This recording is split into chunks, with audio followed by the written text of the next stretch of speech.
something changed in me. I wasn't feeling like myself after the last baby. But not postpartum. I always say if there's something that's the opposite of that, I didn't feel sad or angry. I felt I could go days without sleeping. I felt almost superhuman in a way, but very detached from myself, connected to my children, detached from myself. And by this time, my husband, few years before that, he had suggested at a very inopportune time in our life to open up our marriage. And it was not something I wanted to do. So he sort of kept pushing at it and I kept saying no, and then brought it up again, just like months after I had had my second baby, which was a year after I almost died. And by this time now I was feeling, I learned it was something called traumatic overload, where you just have trauma after trauma after trauma and you almost dissociate. Mm-hmm. And my brain was like, your husband nearly lost, like they literally told him that I will most likely not come home, that I will most likely die when I was in the hospital. And here I survived it with tons of scars. I mean, I had multiple surgeries and here he wanted to share me. I felt like he should be wanting to pull me closer to protect me. And I was also feeling detached from my body. And so this time I said yes. And it started with him wanting me to have sex with one of his friends. And he picked a friend that he knew I disliked tremendously because it wouldn't be a threat to him. And that was a wait. So it was another dude.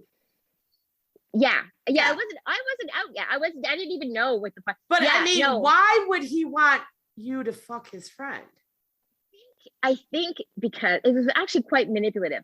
His friend had always had a thing for me. And I think it was his way of breaking it in, like then if we did that, then we could do more. I don't know. It seemed so bizarre. Like so really bizarre. Like, yeah. Here, I'm thinking he would be like, oh yeah, like let's get this third other chicken. You know what I mean? No, because when there was a chick involved, he wasn't invited. So someone's getting voted off the island, and of course it's him. That's right. But I think there was a turning point for me because, and I say this in the book, and it's one of those things that as I was writing it, I'm like, can I say it? But I said it.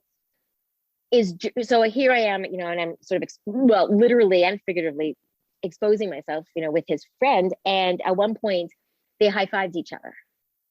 And that was, I mean, I think about it now and it's been 20 years and I still feel sick from it because it wasn't a couple doing a kinky thing. Then it became, the way I describe it is I felt like a drunken sorority girl getting double teamed by two frat brothers. Power. That was, but the thing is, so now I felt like, okay, I had two goals in life. I had lost my mom young. And I also felt like my mother was 56 when she died. My brother was 21 when he died. My father was 60 when he died. I almost died at 29 years old. My thought was, I don't know how much time I have left. And I wanted my kids to feel loved every second. So I really focused on being the best mom that I could. The flip side to that was I also felt very unloved and wanted. And so, but I was feeling desired. His friend still wanted me. So as much as I disliked him, he kept calling me and I was like, okay. And so I ended up with a little side thing with his friend for a while. Oh, really? But then the one that, without him, your husband knowing. So without him knowing, however, we would go out together all the time and we shared an email address. Like my belief is that he knew everything I did, but didn't want to stop it because he was benefiting. So, because then it was, okay, let's open things up more. So we went to swingers parties and strip clubs. And then I became this other person. This Cassidy was my dancing name. And it became where I would feel somewhat empowered when I was on stage. And that just started with, we would go and I would be pulled up on stage by the dancers and I would strip and feel again, okay, if I'm not worth being loved, then at least I could be wanted, right? And so that became so important to me. And then But if I'm also going to be showing my body, I need to be in shape. And so that was perfect for my eating disorder to really take full control of me. And I met a trainer who said, oh, I can get you looking like a fitness model. So I was training hardcore, but because I wasn't working, I was taking care of my toddlers. I felt guilty taking money from the family. So I needed a job where I could make money to pay for my trainer so I could have the body to do the sex stuff with my partner. But I wanted to be there for my kids all the time. So I needed a job that I could be home all day with my kids, put them to bed, go to work while they were sleeping. And so dancing made sense. And then I would do that, go to the club, get back at 4 o'clock in the morning, have my trainer approved snack, go to the gym, work out for 2 hours, go to the 24-hour grocery store, get whatever I needed for the kids, come back, take a shower, kids would get up, and I would start the day as mommy. And I would literally go 2-3 days without sleep. I mean, it was insane what I was doing. So your husband stayed home with the kids at night while Yes. He stayed at home with the kids at night. And that while you went out and danced, and he was like, okay, cool. You're making money. Who cares? Right. Well, at first he didn't love the idea at first. And then when I was helping, I was contributing, then it was fine. And I was still doing, like, I was a freelancer. I'm lucky that I wasn't like, people say, oh, when they hear about the book, they're like, oh, well, you were just doing what you needed to do to put food on the table. No, that's not my story. Don't give me that credit. I was doing it to pay my personal trainer. Like, don't give me credit. And I was doing. Well, that must have been a really good, a really expensive personal trainer, because I bet you were making bank. Well, I wasn't making that much. Really? I was a good dancer. I liked dancing. I wasn't good at the selling part. That was the part that I found the hardest. And I was freelancing. So I would go on the weekends. I would go, like when I wasn't out with him, like it wasn't a steady. Oh, okay. I mean, for a few months it kind of was, but it wasn't, if I didn't want to go, I didn't have to go. Okay. But yeah, like I loved being on, I remember when I started working there, this girl came over to me and she's new and she said, how long did it take you before you went up on stage? She's like, I've been here a few months. I can't get the nerve. And I'm like, what do you mean? Like first day, like that was, what do you mean? Like that was my favorite part, was being on stage and dancing. I didn't mind the lap dances. It was the like approaching a table to try to get them to pay for me. Felt the business yucky. Part again. I didn't like that. Yeah, I didn't like that at all. So that felt. Yeah. But it was weird because to this day I still think, like, sometimes I'll walk by somebody and a guy will look at me weird and I'll think, did I dance for him? Did he see me naked? Like you don't, because I didn't have a sip of alcohol the whole time. I mean, between the dancing, I know, isn't that horrible? Like my first thought was, oh, I wonder if she like had this huge drug addiction and had a dance to pay. And that's the trauma. And it's funny because, so I did the dancing for a few months, but then we did the swinging, and then I always say I went rogue. Then, I'd see, it became an issue where I would see a guy and he'd give me the littlest bit of attention and I'd sleep with him. Like it was fucked up. But during the whole time, and that lasted years, and not a sip of alcohol, not a drug, nothing. And it was the trauma, but it was also my eating disorders, like too many calories in alcohol. Like my eating disorder was way more powerful than any kind of alcohol pull. So my trauma, and not to say that a lot of strippers are drug addicts. They are not. I know plenty of me too. Yeah, girls who make bank.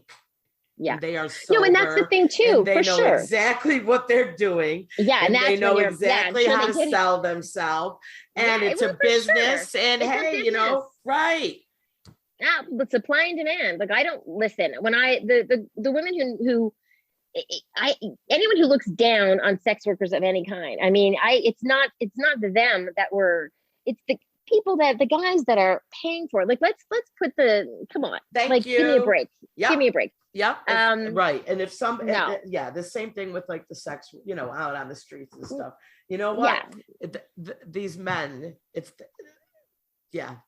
And sadly, look, the truth is, and the truth is, a lot of times with women, we can feel since my divorce. I mean, I haven't done anything, and I wouldn't. But I mean, there were times when I left my marriage and I hadn't worked in a million years and 46 years old and didn't go to university and hadn't worked except for myself. And I was scared. Like I had never paid a bill in my life. I left my marriage with so low self-esteem. I'd never put gas in my own car. I had never paid a bill. I had to go into the bank and say to them, I know nothing and I need to understand everything. Talk to me like I'm 10 years old.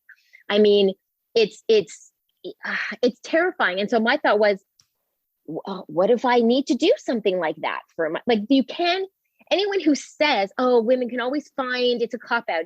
No, there are some of us there are women who feel like, unfortunately, this world sexualizes us, and everyone's okay to sexualize us. They're okay to sexualize women in commercials and on TV shows. But the minute that we use our sexuality to survive, we're the ones that are doing something wrong. Come on. Don't tell us that we're not being sexy enough and then we're being sexy for our own. If I'm sexy because I'm selling your product, that's okay. If I'm sexy to make my own money, it's not okay. Yep. Nah, screw you. Yeah, exactly. But the thing, I think the reason that makes my story unique is that I didn't go to drugs. I didn't go to alcohol. I didn't go to gambling. It came out in this sexual form, and being this good girl who grew up in this good family, this good environment, had married 2 little kids, and then doing all this crazy stuff. That's like, what did that happen? And I ended up getting out of it. I had a huge wake up call happen when I realized how my behavior was affecting other people. And I got out of that. And the big sort of message with my book, I guess, is that I got out of it and I became a body image advocate. I got healthy, got through my eating disorder, just was on TV with a major advocate, wrote a book for parents. Everything was great. And then I crashed again. And here's why. I hadn't dealt with the shame that I was feeling over the stuff that I did while I was dealing with my trauma. I didn't see myself as a survivor. I saw myself as a failure because of the things that I did, because I turned to sex, because I wasn't seeing it as I danced and then I was like 100% there for my kids. I was still focused on, I danced. I was focused on oh my God, what if somebody finds out what I did and then they tell my kids and my kids are going to be mortified? And what if they're picked on? And, I'm a horrible wife because of the things that I did. And oh, my family would be so ashamed of me. Like I was dealing with that and I crashed again and I still wasn't in a great marriage. And I spent at least a year where my kids were teenagers and I had such low self-esteem again. I quit doing my body image stuff because it felt hypocritical to help other people feel good about themselves when I felt like nothing. I would drive my kids to school and tell myself every day, laugh at something, sing to something on the radio, like don't let them see how sad you are. And I would drop them off and on the way back, pass the same overpass. And every time think, would it be quick? Would it hurt? And I got to a point where I thought they would actually be better off without me. Luckily, I never did it. And I had an encounter with a woman at the grocery store one day, and she saw a light in me that I didn't see. And it kind of messed with me. And I realized maybe I'm not done. Like maybe there's something there. And I decided to make some changes in my life and that I deserved, after everything I'd been through and survived, that this isn't the way my story was going to end. And how disappointed my mother and brother would be if I did end my life. They'd be pissed. And so, and I made changes, and one of them was leaving my marriage. That was a big one. And I'll tell you this, I remember I left and I moved into a new place, and one of my oldest friends came over and she brought me this like glittery thing for my bathroom. And I've never been a glittery person. And I said, that's nice, but that's so not me. And she said, you don't know who you are. Like, you don't know who you are. Maybe it is you, Maybe you are glitter after all. My therapist at the time, she described me as a puddle of insecurity. Like she just said, like I was not like, I was that low. So people who see me now, that's why it's always very important to me. Like when you said at the beginning, oh, so full of positivity. Yeah, but that comes from being in a very dark place. It's not that it was all sunshine and rainbows for me. You got very dark, physically, emotionally, like psychologically. But when you are in a dark place for so long, when you come out of it, you really appreciate the feel of the sun, And I don't want to lose that. And that's when everything